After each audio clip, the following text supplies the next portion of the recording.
I'm working on the parameterization of the force field. In the force field, we have the different atoms and different atoms represented with a single point. If we have, like, say, any atom which has the isotropic electrostatic potential can be represented with a single point charge.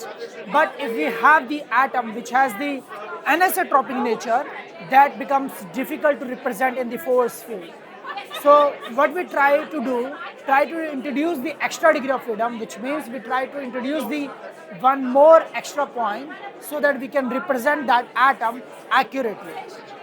Basically, at the moment, I am focused on the halogen because if you go from fluorine, chlorine, bromine to iodine, so what happens from fluorine to iodine, the anisotropic nature increases. That's why we need the extra point charge, and this extra point nature can be extended to the halogen, beyond the halogen, like the water and the sulfur, because those atom has the lone pair. So these extra point representation can be used to represent the lone pairs in the force field.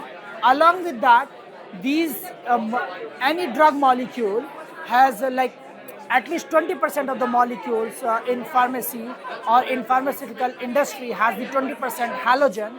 So that's why if we represent these accurately, those people might have better understanding to get the binding affinity accurately or equal to the experimental values.